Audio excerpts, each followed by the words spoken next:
Hello, welcome to part 2 of my retrospective of the Yu-Gi-Oh manga. So we already covered the world, the characters, as well as the first 8 chapters of the series.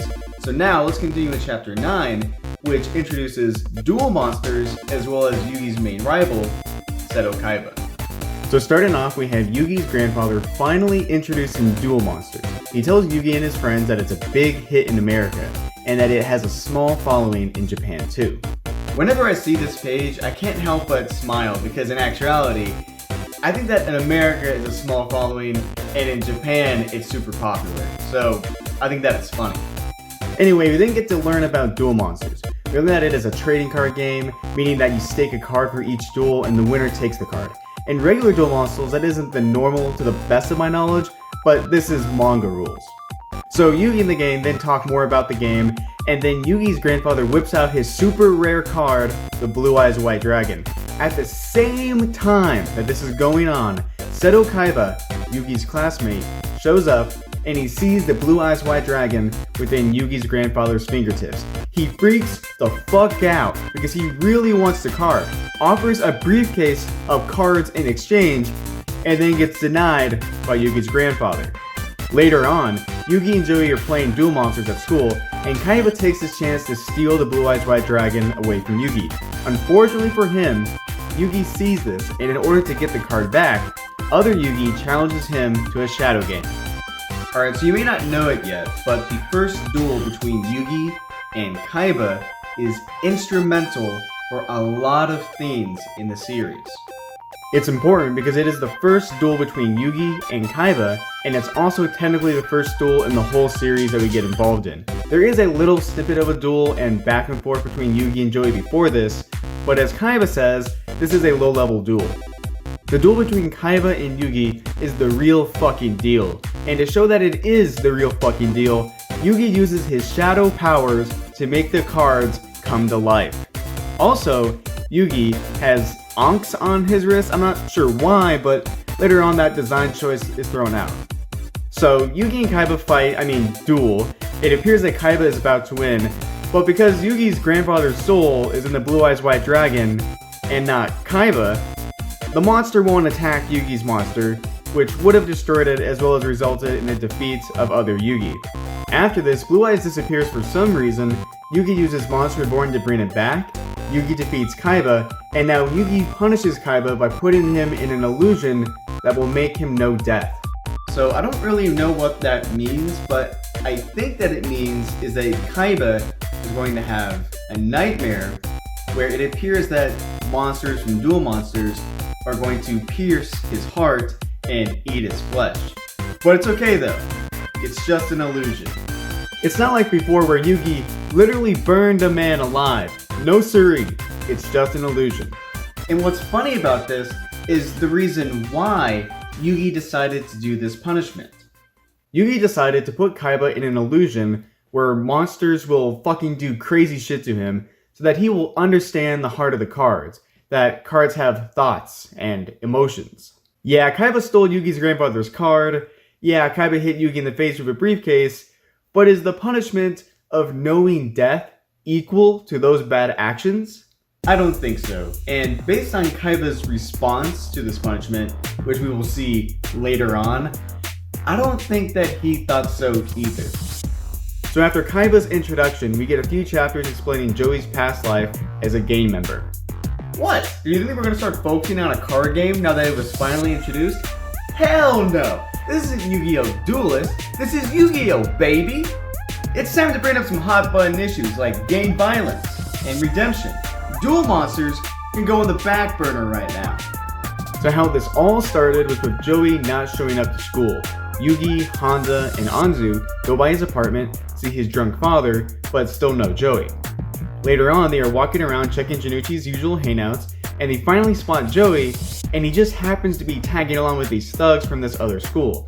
It is from this event that Honda explains Janucci's dark past as a gang member and how he is mystified at these turn of events. Yugi chooses not to give up on his friend though, and Honda becomes reignited and hopeful because of it. So what is the reason why Joey joins back with his former gang? Well, the answer is actually very simple. He wants to protect his friends and the innocent. It turns out that Joey's former gang leader, this guy, told Joey that if he didn't rejoin his gang, then he beat up all of the kids in Domino High School one by one. And guess what? That includes Honda, Anzu, and of course, Yugi. So Joey hasn't fallen to the dark side because he wants to be a bad guy again. He's doing it because he doesn't want anybody to get hurt.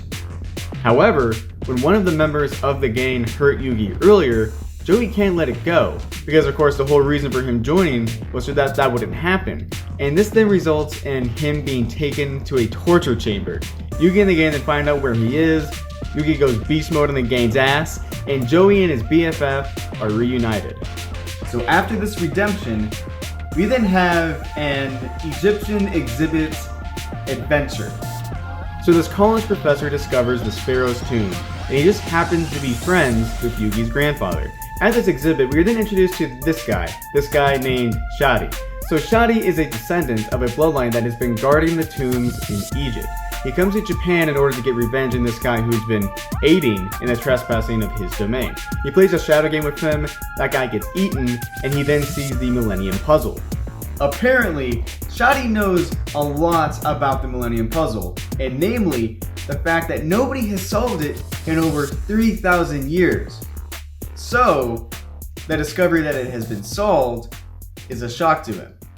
He's also shocked to find out that Yugi is the one that has solved it. He can't believe what he's seen, so he enters into Yugi's soul, yeah, Shadi can do that, and he finds that Yugi's got 2 rooms in there. One room is pure and full of toys, while the other has other Yugi acting fucking creepy. Well, a visitor in my room? Come in, if you dare. Why the fuck is other Yugi acting so creepy? And look at his door! It's all veiny and shit! So Shadi drops some exposition about how the Millennium items were created to punish thieves who defile the tombs of the pharaohs. He then says that he has the Millennium Key, as well as the Millennium Scales, which have been useful in punishing thieves, and he doesn't know what the Millennium Puzzle does because it's never been solved before, but if it turns out to be useful, then he wants it. Other Yugi then challenges Shadi to a shadow game, and he admits defeat for now, but then later on he makes Yugi play his own shadow game, and this one could result in the death of Anzu. So the reason why Shadi makes Yugi participate in a shadow game is because he doesn't really know that much about the Millennium Puzzle, nor its powers, and when he entered into Yugi's soul, he didn't learn that much either. So, he thinks that this second go-around will work. So truthfully, the Shadi chapters aren't my favorite, and that's a shame because there's a lot of very important stuff going on. Namely that we learn more about the Millennium Puzzle, that there's other Millennium items out there, and the fact that Yugi learns that there's another personality within him. Again, these Shadi chapters have a lot of very important things going on, but truthfully, I'd rather read a long drawn-out battle between Yugi and Kaiba, or even the chapters that come immediately after these Shadi chapters. For example, Chapter 21. Chapter 21, Digital Pet Duel, is my favorite chapter of the Yu-Gi-Oh manga. Now, I'm speaking of the Yu-Gi-Oh section here, I'm not talking about Duelist or Millennium World. The whole chapter is basically about Tamagotchis. Yeah, you heard me right. Tamagotchis. Remember that little pet you can carry on your keychain? Yeah, I remember those. This chapter has a lot of fun stuff. It has Tamagotchi battles, an obese and ugly villain, a ridiculous scenario where the digital pet becomes sentient and mind controls his master. We have Honda's dog in Heat. I'd really prefer not to have that one, but that's there. And we also have a bittersweet ending. Yugi's digital pet defeats the bad guy pet, and Yugi takes care of him and watches the little guy as he enjoys his last day alive. This chapter has literally no consequences on the story at all, but it's still my favorite. And if you were at all interested in reading the Yu-Gi-Oh manga and only had to read one chapter, I'd recommend this one. Alright, so after my favorite chapter of the Yu-Gi-Oh manga, we then have what I'll call the Zombie Saga. The whole premise of the Zombie Saga is that this guy named Tomoya really likes the American comic hero named Zombie. His dad got him hooked on him because he sees his son as fragile, and based off the fact that his father's memory of Tomoya was in the hospital, something was going on. Tomoya's father spent a lot of time at work, and he wanted something in his son's life to keep him hopeful, but he went way overboard. He bought his son all of this zombie stuff, and then hired some thugs to pretend to lose against his son in a fight. All of this quickly backfired, but thanks to Yugi, this event was resolved. Tomio's dad went way too far in all of this, but at least at the end of this two-part saga, he reflects on his actions, and there is some closure to all of this. So the Zombie Saga is basically a lesson on not being overprotective to your child, or even to someone that you care about. And I think that this is a good lesson for the series. And now, guess what? Remember Seto Kaiba? Well, he's got a brother, and he's fucking insane. He straight up has his goons hold up Yugi at gunpoint, knife point, and taser point, all because he wants to take Yugi on after his brother was defeated. He challenges Yugi in this game called Capmon, which is short for Capsule Monsters. Capsule Monsters actually seems pretty cool. The game is apparently like chess, but instead of the traditional pieces you play with monsters, with different attack powers and movement abilities. So Capsule Monsters Chess actually sounds pretty cool. Yeah, Mokuba cheats in this game with Yugi, but the game itself actually looks very appealing to me. So inevitably, Yugi beats Kaiba's little bro, we then have a side chapter with a bully that loses against Yugi in the video game, and now we enter the Death T arc. The Death T arc, or the Death Tower arc if you prefer, is fucking awesome. The whole premise of the Death T arc is that Kaiba is pissed off that Yugi beat him, and to get his revenge, he goes all out. Wearing a fucking king's robe, Kaiba opens up Kaiba Land. Kaiba tricks Yugi into coming to this amusement park, and he shows that he has kidnapped his grandfather, defeats Yugi's grandpa using 3 Blue Eyes White Dragons in his new virtual reality representation of Duel Monsters, destroys the Blue Eyes card that wouldn't obey him in his past duel with Yugi, and by using virtual reality, he subjects Yugi's grandfather in his own penalty game that mirrors the penalty game that Yugi subjected onto him. Oh yeah, also Kaiba tells Yugi that based on his experiments, at the 10-minute mark, people go insane. So Kaiba's virtual reality punishment not only will make Yugi's grandfather insane, but it has already made so many people insane that Kaiba knows when it will happen. And this is all because Yugi beat him. And, you know, that penalty game too. Oh, by the way, I'm not done. So Kaiba does all this to Yugi's grandfather just so that Yugi will play a game of his own. What game is that, you ask? Well, that game is Death Tower, a theme park of death. In this theme park, Yugi and his friends will go through several attractions. There's laser tag with real assassins, except the lasers are real and deadly. There's the electric chair ride that will literally execute you if you make a sound. There's the murderer's mansion where you might get your hand chopped off by a guillotine or killed by a literal child murderer. I'm not joking here. Kaiba literally hires a child murderer. He doesn't mess around. There's the room where you might just get flattened to death. There's virtual reality Capsule Monster Chess with Mokuba where the loser will get the penalty of the experience of death. And then there's a final battle, which is a duel with Kaiba. Also, there's some other things going on here too.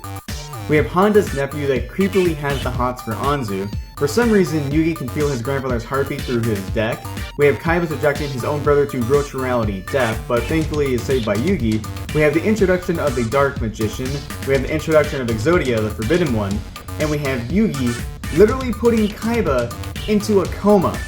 However, this is a coma where Kaiba is reassembling his heart, I guess, after having the evils in it destroyed. Again, the Death T arc is fucking awesome. I think that it is the best arc in the Yu-Gi-Oh manga. However, if you've never read the manga before, or if you've only watched the Yu-Gi-Oh TV show, then you probably know nothing about it, and that's a shame. Alright, so after the Death T arc, we have 9 chapters of stuff going on before the next big arc. We have 2 chapters dedicated to Anzu being in love with other Yugi, with one of them being about a card bomber. We have a chapter dedicated to Joey going on a TV show to win cash. We have 2 chapters dedicated to this game called Monster Fighter, which is a lot like Rock'em Sock'em Robots, but cooler. We have Yugi's battle with this creepy guy playing with dragon cards, and we have the return and defeat of Joey's old gang.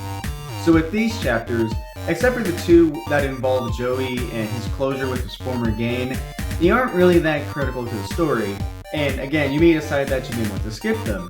But if you do, I also think that you'll be missing out, especially missing out on some enemy deaths. One thing that I love about original Yu-Gi-Oh! Is that it is so fucked up, and what happens in these chapters are no exception. In Yugi's shadow game with the monster fighter guy, he makes it so that they take damage from the fights and not their monsters.